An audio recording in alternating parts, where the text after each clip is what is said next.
नमस्कार दोस्तों। भूख ने निचोड़ कर रख दिया है जिन्हें, उनके तो हालात न पूछो तो अच्छा है। मजबूरी में जिनकी लाज लगी दांव पर, क्या लाई सौगात न पूछो तो अच्छा है। ये बात मैं क्यों कह रहा हूं और आज ये सवाल है।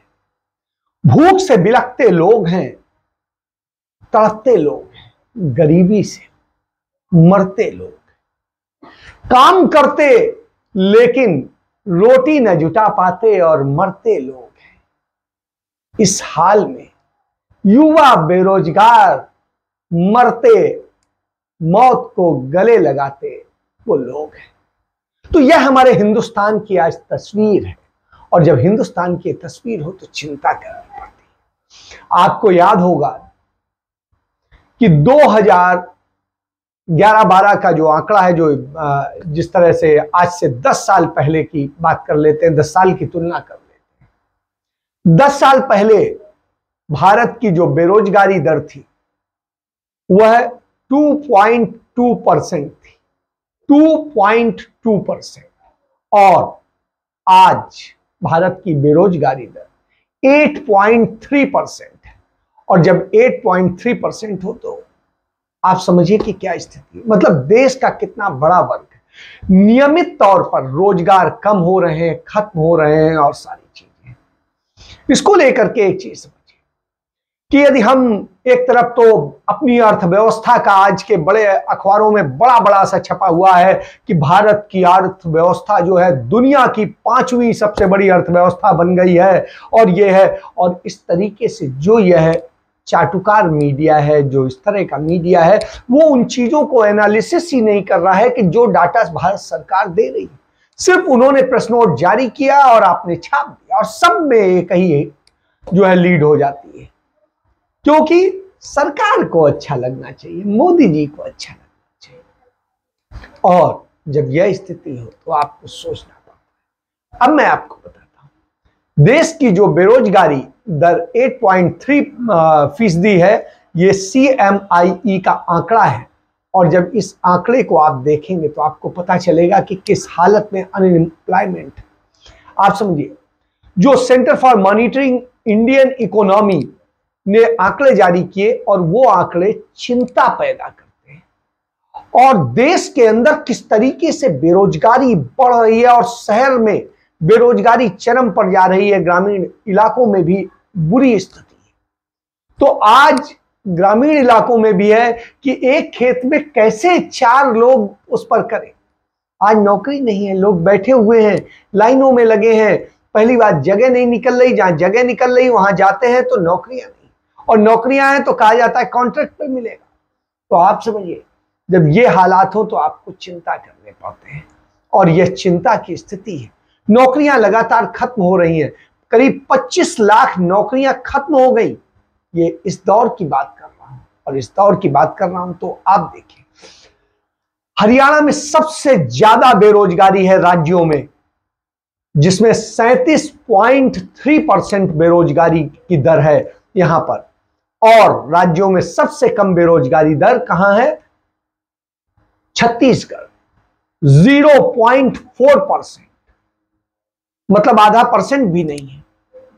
और हरियाणा में इतनी ज्यादा बेरोजगारी है कि 37.3% लोग बेरोजगार हैं। इसके बाद आ जाइए, केंद्र शासित राज्यों की बात करें तो केंद्र शासित राज्यों में सबसे ज्यादा बेरोजगारी कहां है? दिल्ली में। दिल्ली की सरकार जो अपने आप को तमाम दावे करती है और उसकी स्थिति यह है कि वो कहीं पर भी कोई चीज स्थिति को सुधार नहीं पाती है। तो जब यह स्थिति हो तो चिंता करें। शहरी बेरोजगारी की स्थिति है कि 9.57% है और ग्रामीण इलाकों में 6.14% से भी बढ़ के अब 7.68% पे हो गई है। तो जब यह स्थिति हो तो आप सोचिए, 40 लाख से ज्यादा लोग जो है नौकरी के लिए भटकते रहे अगस्त महीने में और उसके बाद उन्हें नौकरी नहीं मिली।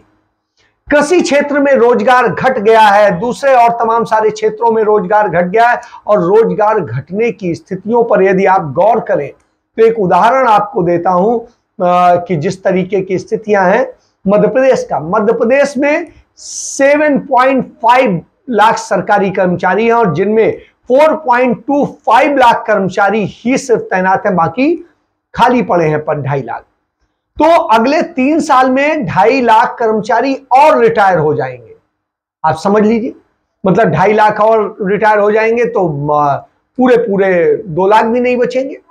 और इस भयंकर बेरोजगारी के दौर के बावजूद जो मध्य प्रदेश की सरकार है, वो भाजपा सरकार, वो पेंशन ग्रेच्युटी के 70,000 करोड़ रुपए बचाने के चक्कर में रिटायरमेंट की लोगों की उम्र बढ़ाना चाहती है। और इस सरकार की स्थिति यह है कि 62-65 करने की सिफारिश की गई है, लेकिन जो 1 करोड़ से अधिक बेरोजगार घूम रहे हैं मध्य प्रदेश में, उनके बारे में सोचें। और ये सब शिक्षित बेरोजगार है, प्रशिक्षित बेरोजगार है, कोई ऐसे नहीं है। तो जब शिक्षित प्रशिक्षित बेरोजगार बर्बाद घूम रहे हो तो आप समझ सकते हैं कि क्या हालत होती है। और जब यह स्थिति हो तो इस स्थिति में आके आदमी क्या करेगा? खाने के लिए रोटी नहीं है, क्यों? इन्हीं के कालखंड में महंगाई कहां से कहां पहुंची। एक तरफ जीडीपी का गिरना, दूसरी तरफ इन्फ्लेशन का बढ़ना। और जिस दिन मीडिया का मूड कर जाएगा, वो पुराने सारे उनके बाइक निकालने करके दिखाएंगे।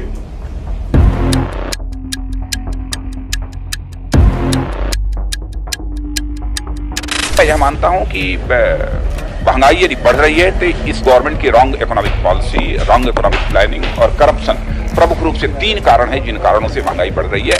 इतना बड़ा चुनाव हुआ, एक बार भी रूलिंग पार्टी के किसी व्यक्ति ने महंगाई पर बोला क्या? किसी इंटरव्यू वाले ने पूछा क्या महंगाई मुद्दा नहीं है क्या? भ्रष्टाचार मुद्दा है कि नहीं है? मैं हैरान हूं, मेरे देश का मीडिया को भी क्या हो गया है। कम से कम वो तो रूलिंग पार्टी को पूछना चाहिए। जो पेट्रोल की दरों में वृद्धि की है सरकार ने, उसका कोई आधार नहीं है। उसी दिन अंतर्राष्ट्रीय बाजार में कीमतें कम हुई है। प्रधानमंत्री महंगाई का मां बोलने के लिए तैयार नहीं है, महंगाई का मां बोलने के लिए तैयार नहीं। देखिए, ये दुर्भाग्य की बात है कि बाजार माफिया हर 2 महीने में महंगाई पर तेल का तड़का लगा रहे हैं। और महंगाई पर इस तेल के तड़के का नतीजा ये हो रहा है कि आम आदमी जो महंगाई से बुरी तरह से पीड़ित है, परेशान है, वो और ज़्यादा परेशान हो रहा है। और इन बाजार माफियाओं के साथ साठगांठ करके ये सरकार महंगाई को बढ़ाने में काम कर रही है। When will you move beyond lip service? What you have seen is a steady increase in prices. What you have seen is a steady increase in food inflation, and what you've seen is a steadfast, I feel that a steadfast notion on behalf of the government of India that we will make proclamations, but will not implement what we say. 2014 को देखिए, headline बनती थी महंगाई, आज महंगाई की चर्चा ही नहीं है कुछ और चुनाव में, क्योंकि आपके पास खाने के लिए कुछ देने की स्थिति में नहीं। आप ये समझिए, जो कच्चा तेल है वो लगातार उसके दाम गिर रहे हैं और वो $100 के नीचे आ गया है। बावजूद इसके उसका लाभ आपको कंपनियां नहीं दे रही हैं। और स्थिति है 75 साल में जो स्थिति है उसमें जो महंगाई दर बढ़ी है वो 75 साल में सबसे बुरी हालत में है। हमारी अर्थव्यवस्था हिली हुई है, कर्ज पे सब चल रहा है। इसके बाद में आप देखेंगे कि जिस तरीके से महंगाई दर है वो लगातार बढ़ती है। आरबीआई ने तमाम सारे प्रयास किए, तमाम सारी चीजें करी, रेपो रेट और सब कुछ किया, लेकिन उसका कोई बहुत बड़ा फर्क नहीं पड़ रहा है। तो ये समझिए, तो दहाई के अंक पर जो है थोक महंगाई दर है वो अभी भी कायम है, उससे नीचे नहीं उतर पा रही। और मोदी सरकार 8 साल में न बेरोजगारी को खत्म करने की दिशा में कुछ कर पाई, न महंगाई को खत्म करने की दिशा में कर पाई।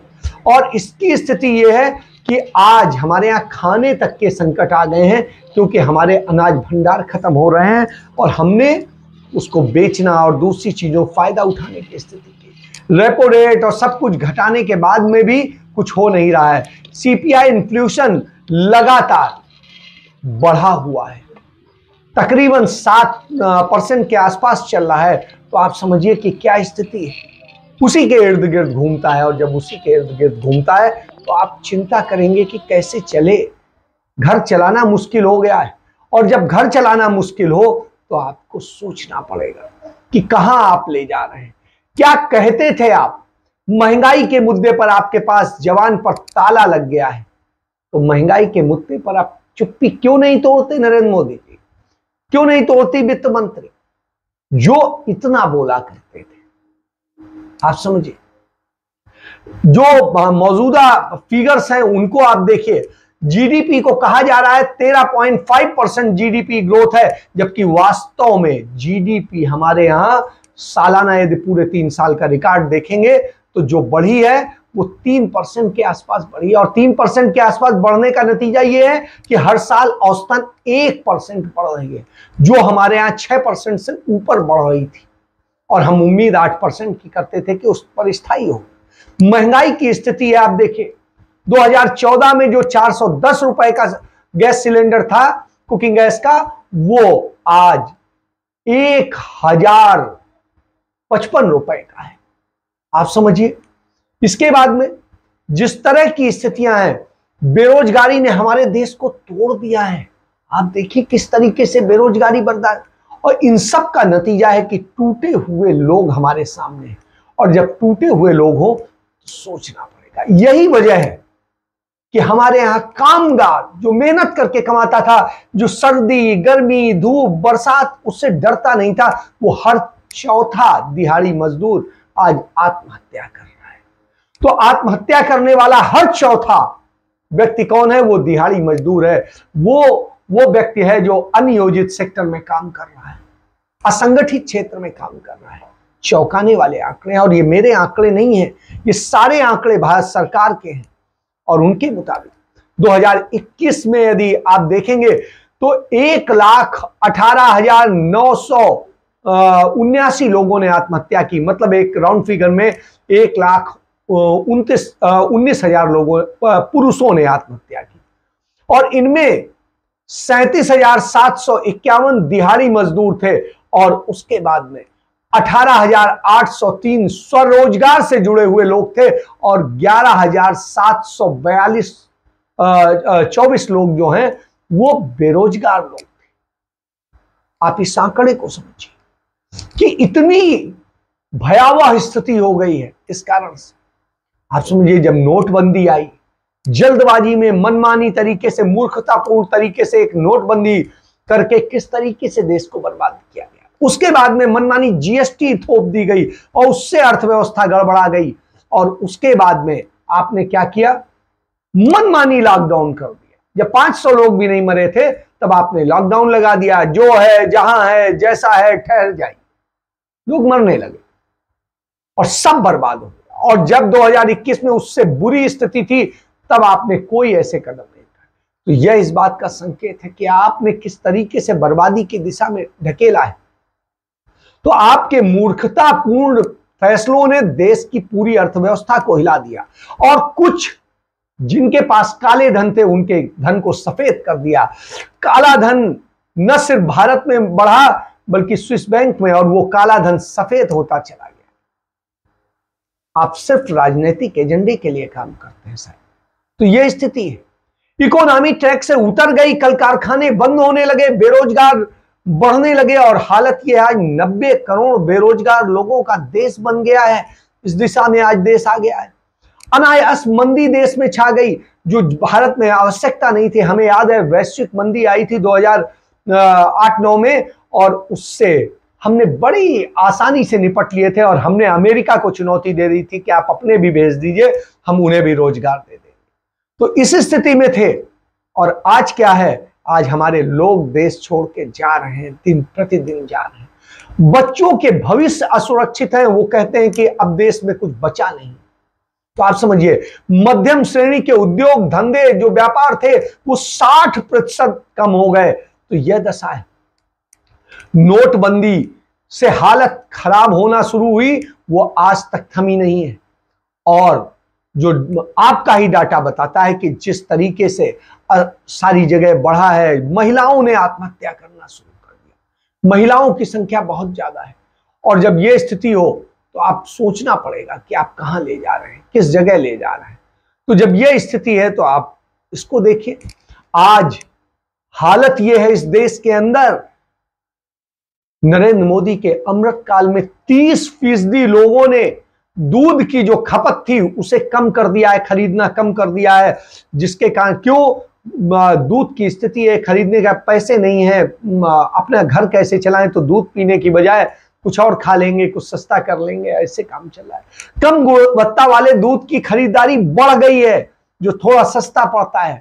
तो मतलब आप ये समझिए कि इस स्थिति में, और वहीं आप जब ये डंका पीटते हैं कि आप दुनिया की 5वीं सबसे बड़ी अर्थव्यवस्था बन गए हैं, उस समय भारत का अभी अभी तुरंत चंद दिनों के अंदर जो है $3 अरब विदेशी मुद्रा भंडार और कम हो गया। कहां 750 के आसपास होता था और कहां $561 अरब रह गया है।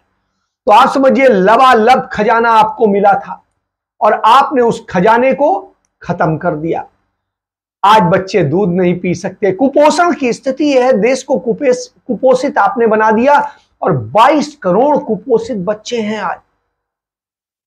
मतलब लोग भोजन नहीं कर सकते हैं और आप खुद ही बताते हैं कि 80 करोड़ लोगों को आप 5 किलो अनाज दे करके खिलाते हैं। अब तो उसमें भी हो गया कि हाँ सब पैसे लेंगे। तो ये स्थिति है। दूसरी तरफ आप अपनी राजनीति को चमकाने के लिए क्या करते हैं? आप राजनीति को चमकाने के लिए देश को बांटने की बात करते हैं, भाईचारे को खत्म करने की बात करते हैं। महंगाई और सब चीजें आज देश को बर्बाद हो रही हैं। आपके कुछ पूंजीपति मित्र सब कुछ चला रहे हैं और स्थिति यह है कि साहब एक उदाहरण देता हूं कि देवरिया में एक मिड डे मील का हाल यह है कि 3 पाव दाल से 2 किलो आलू और 1 किलो बैगन में 46 बच्चों को खाना खिलाया जा रहा है। तो जब यह स्थिति हो तो सोचना पड़ेगा। तो महंगाई जो है के कारण आदमी आज अपनी सेहत से समझौता कर रहा है। 21,000 से ज्यादा लोगों पर किए गए सर्वे में एक चीज सामने आई कि मूल्य वृद्धि के कारण उन्होंने अपने खाने में कटौती कर दी है। 311 जिलों में किया गया सर्वे और उसमें सामने आया कि साहब 30% लोगों ने स्वीकारा कि उन्होंने जो दूध समेत तमाम सारी चीजें थी वो खाना बंद कर दिया है। 20% लोग ऐसे रहे जिन्होंने दूध की खपत में कमी की है और 6% लोगों ने बड़े दाम पर सस्ता ब्रांड अब अपनाना शुरू कर दिया है कि जो निकाला हुआ, सब कुछ निकाला हुआ वाला दूध होता है। 4% लोग ब्रांडेड कंपनियों का सस्ता दूध खरीद रहे हैं, सिर्फ 4% लोग।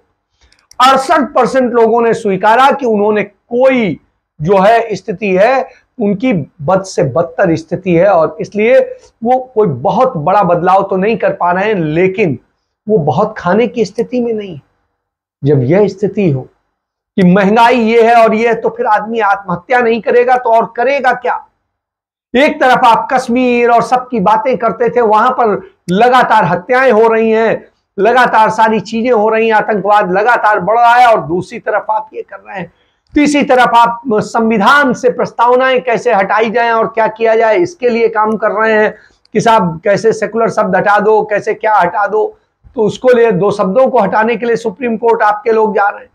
तो यह स्थिति है। सरकारी स्कूलों में अब तक किताबें नहीं मिली हैं उत्तर प्रदेश में, तो यह हालत है कि 2 करोड़ छात्रों का भविष्य अधर में अटक गया है। तमाम जगह एडमिशन नहीं हो पा रहे हैं। तो देश पर आज बेरोजगारी हावी हो गई है, भुखमरी हावी हो गई है, और आप डंका पीट रहे हैं कि आप विश्वगुरु बन गए।